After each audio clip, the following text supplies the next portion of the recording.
દર વર્ષે ચોમાસામાં વન વિભાગ દ્વારા વન મહોત્સવની ઉજવણી કરીને લાખો રોપા રોપવામાં આવે છે।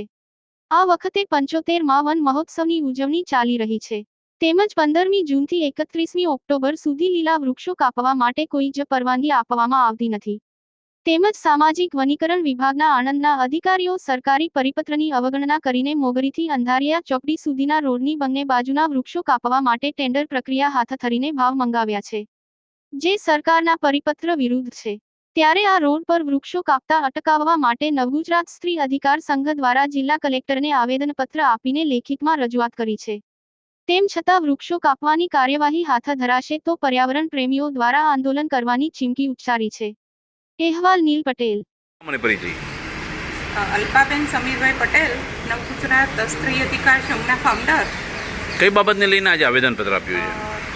દેશ જ્યારે 75મો વન મહોત્સવ ઉજવવા જઈ રહ્યા છે અને દેશને આઝાદીના 75 વર્ષ થયા છે, તો એનું વન મહોત્સવ ઉજવવા જઈ રહ્યા છે ત્યારે આણંદ જિલ્લાના મોગરી ગામથી અંધારિયા સુધીનો જે રોડ છે ત્યાં આગળ 140થી 150 જેટલા વૃક્ષો છે જે રોડ પહોળો કરવાનો છે।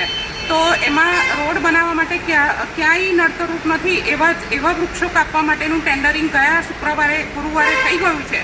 તો એ રોકાય અને રોડ બને એમાં ઝાડ એક પણ નડે એવું નથી। અમે ગઈકાલે 2 દિવસથી રૂબરૂ જઈ અને આખું નિરીક્ષણ કર્યું અને રોડ ક્યાં સુધી બનશે એ પણ અમે ચેક કર્યા પછી આજે આ આવેદન કલેક્ટર સાહેબને આપ્યું છે। શું માંગણી કરી છે આપણે? આ વૃક્ષ છેદન છે એ ના થવું જોઈએ। બીજું, સરકારનો એક નિયમ છે કે 15 જૂનથી 31 ઓક્ટોબર સુધી લીલા વૃક્ષ કાપવાની કોઈ નિયમ નથી, એ પ્રતિબંધ છે। તો આણંદ જિલ્લાના સામાજિક વનીકરણ વિભાગને આ નિયમ લાગુ નથી પડતો, તો એમના દ્વારા જ આ જે ટેન્ડરિંગ થયું છે એ એમના દ્વારા જ થયું છે।